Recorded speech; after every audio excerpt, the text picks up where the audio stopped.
thought, well, first let me thank you, Chairman Duffy, but because we're looking at this same issue in the Foreign Affairs Committee, I thought I would pursue a line of questioning here, some questions that, they're brief questions, but they are a little complicated. But I'll start with Mr. Salufo and ask him what constitutes an act of war in cyberspace. I'm not sure we have enough time for me to try to explain. Try to be succinct.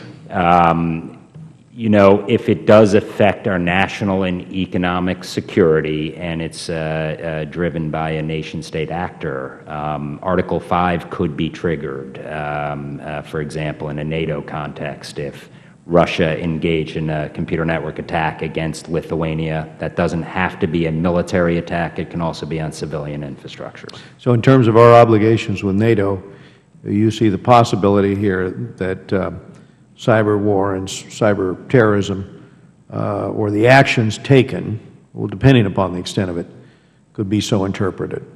Absolutely. I mentioned earlier Five Eyes, NATO, transatlantic, and then bilats with Korea, Japan. So you're listing a lot of treaties here that where it's an interesting question, because obviously, in the case of North Korea, hacking into the banking system of South Korea, you had that special bureau in North Korea. It gets even more complicated, because I think those individuals were doing some training up in Moscow. I think they were training them. But as we dig deeper and deeper into this, this is sort of the tripwire that we're discussing here, because they were intending to bring down the banking system in South Korea, and in fact did quite a job of making it impossible for a few days for that to work. I always wondered where they got the expertise in North Korea to do that. But who in the administration decides what is an act of cyber war or cyber terrorism or cyber vandalism, as the President called that Sony hack, cyber vandalism? Who makes that decision in terms of differentiating how we designate one of these assaults? Sir, from what I've seen, it's the President's call. Mm-hmm. And how, if at all, is the administration responding differently between cyber attacks from inside the United States to those that are generated from outside the border of the United States?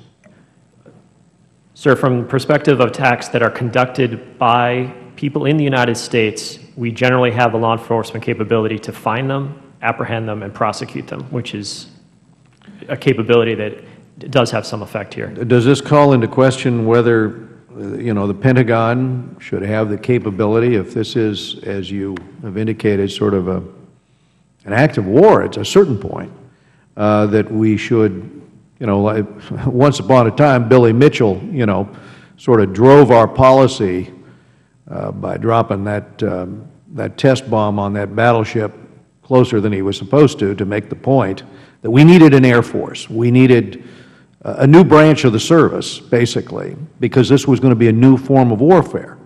And along came Pearl Harbor and proved, wow, Billy Mitchell really, he may have been court-martialed for it, but he was absolutely right.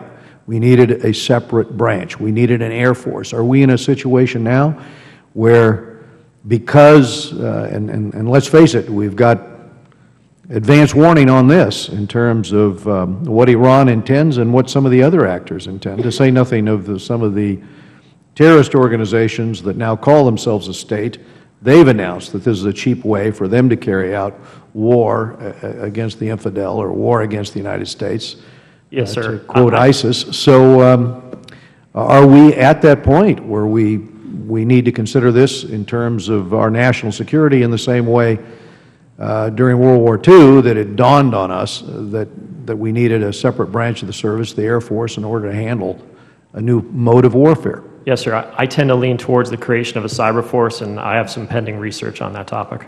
Congressman Royce, if I can build on that, it really is about delineating the Title X activity within our armed services community. Right now, I think some of the intelligence activity trumps some of the Title X activity. I do think We've got to get to the point where we can stand up the combatant commands, and at some point, I, at the very least, see Cybercom being firstly, a full combatant command, not part of strategic command, and also more in a Title 10 hat than its Title 50 hat, coupled with NSA.